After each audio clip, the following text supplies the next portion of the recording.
in the well, digital thank you very space. much. Thank you very much, David. And also thank you very much to the organizers for inviting me for this forum.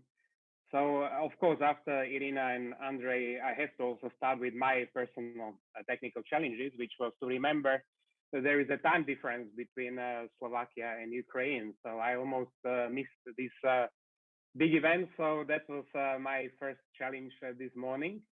But more on a more serious note, you mentioned, David, that I have spent basically time, probably last 2 decades, on focusing on elections. So I will maybe try to narrow down a little bit my response in terms of the challenges and opportunities. So basically, as with any technology, we see that there are basically opportunities and there are challenges, and any technology can be used for good things and bad things. Initially, with social media platforms, we welcome them more with optimism. We saw, that they could really destroy the monopolies on information in some countries. I mean, when there was no alternative information. So we saw the Arab Spring.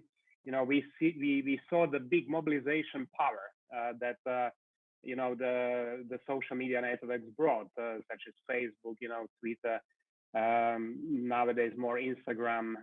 So that was really more on a positive side. But then, came 2016, and we saw the events of global importance, such as the Brexit referendum, the US election 2016.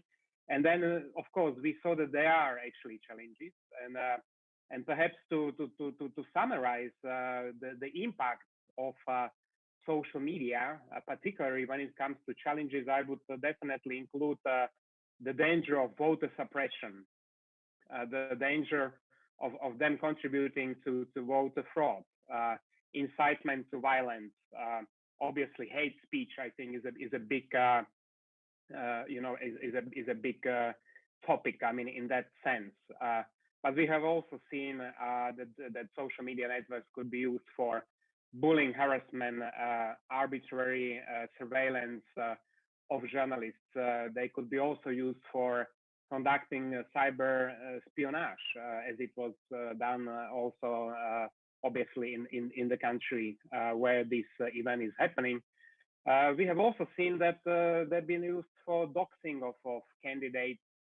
Importantly, we see that there are, the big tech companies are actually exploiting micro-targeting, for campaigning, for campaign advertisement. So certainly, these are the challenges. Obviously, I should mention disinformation, because that's what my organization has focused more recently. For the last maybe 5-6 years, and here I should say, that obviously disinformation is nothing new. Also in the context of elections, what is new is basically the ability, to amplify this information, the speed with which it can really travel. And so clearly, these are really, I think, in a nutshell, the challenges. Perhaps we can later focus a little bit more on the opportunities, but I would also like to answer your second question, which was, what do I see as the biggest challenge? And I think obviously many of us focused a lot on the recent US elections, and we saw that this change, that I think I noticed already after the European Parliament elections, which was from external influencing of elections to meaning like external disinformation to internal, to sort of disinformation which is being now spread, by internal actors.